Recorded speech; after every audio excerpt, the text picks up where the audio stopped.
What's up, guys? Welcome back to the Mod Lab. Today we're back in the lab. Super excited for this video because I get to talk about my Corvette.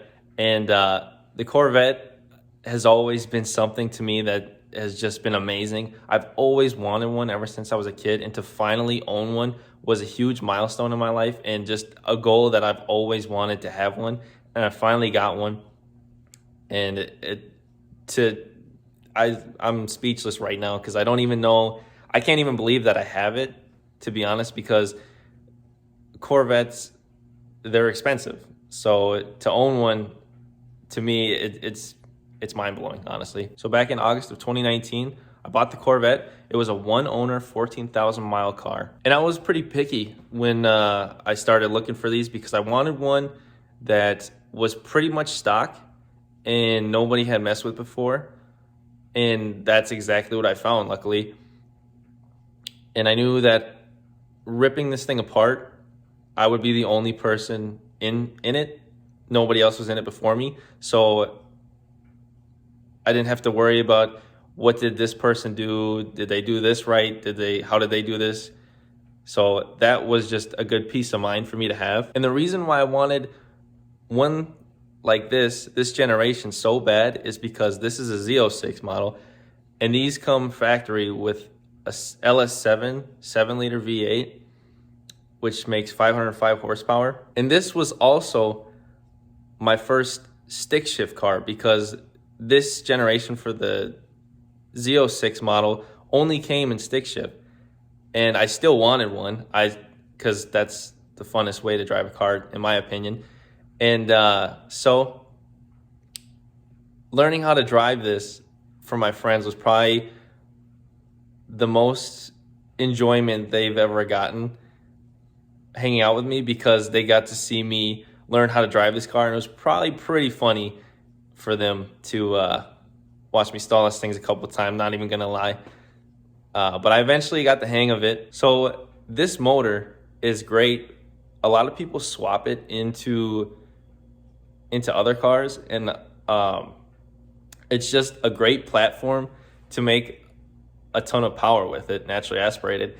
But it does have one issue with it, and that one issue is a bad design from the factory with the valve guides and the valves, where you could drop a valve into the cylinder if you don't have them fixed. So the first winter that I had it, I ripped the cylinder heads off right away, and I sent them out to a local shop that has done them before, and they got new valve guides put in. They got new valves put in.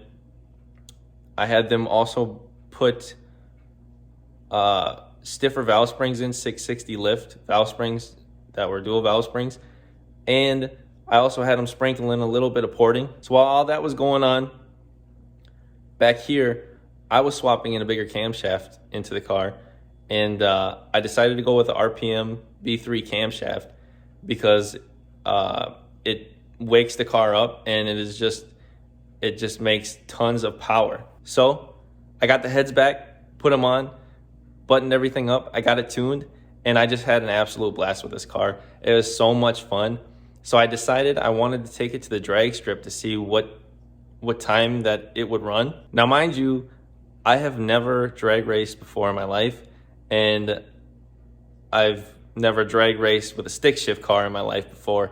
So it was all brand new to me.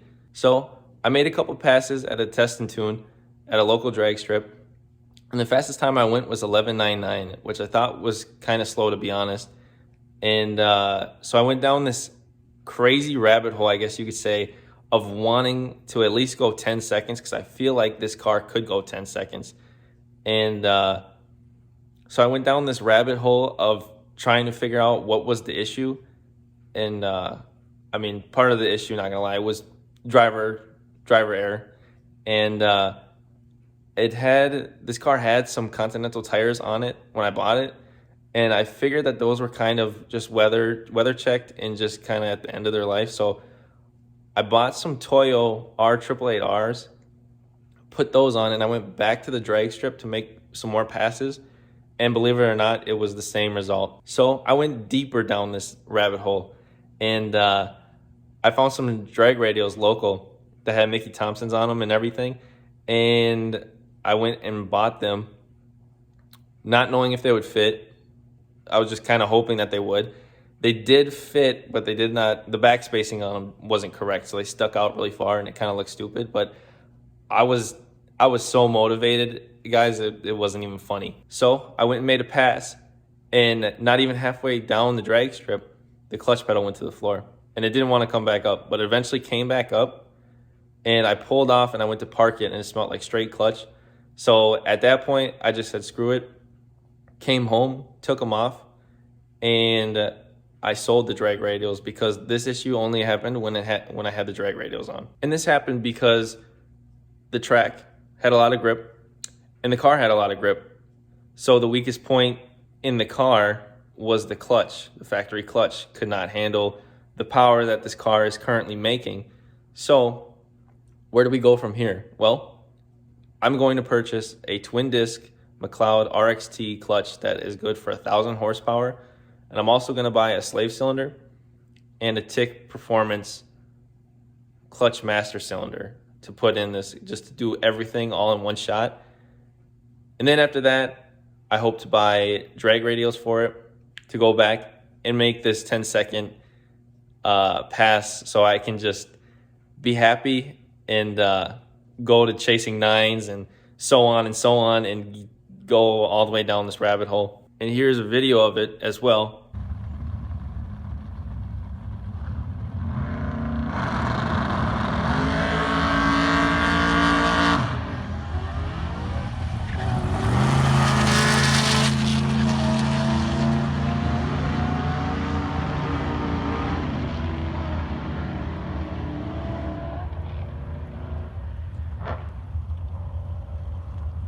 And here's the video of me making the pass with the drag radials on.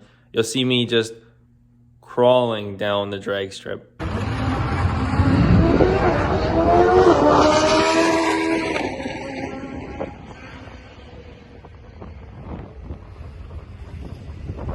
also brought this car to an event in Brainerd, Minnesota.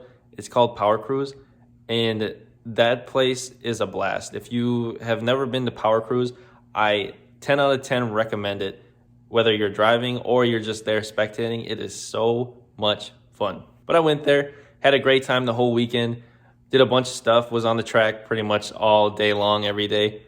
And I did have one issue with the car, and it was the last day of the event. I was cruising on the track with one of my buddies in the car, and we got to the drag strip part, and we got all the way down the drag strip, and probably at the end of the drag strip, I'm probably doing 155, 160. And at the end of the drag strip, a bunch of smoke came up from the shifter boot. So I immediately pulled over, checked everything, made sure nothing was on fire. And the only thing that I could think it was the clutch getting so hot. And on the back of the bell housing on these, they have vents for the clutch. So I think what had happened is the clutch got so hot. It was a super hot day as well, and we were out there for a long time just ripping on it constantly. And I think the clutch just got so hot that it just, smoke came up out of those vent holes in the back of the bell housing, up the shifter boot and into the car. But I will show you guys a bunch of videos of Power Cruise and how much fun Power Cruise truly is. And if these videos don't make you want to go, I don't know what will then, to be honest. Make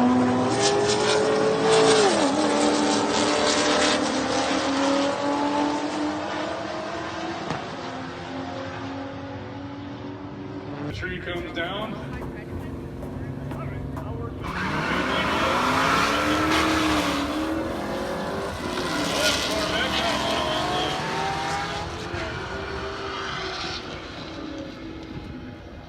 I'm going to walk out on a limb and say that was at least 10 car lengths for the Corvette, that one.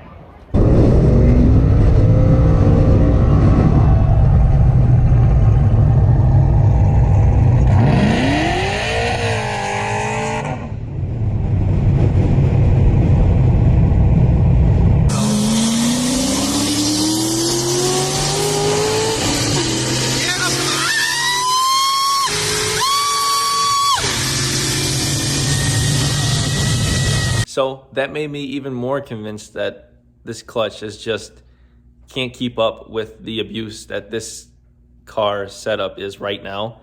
So I truly cannot wait to get my clutch, put it in.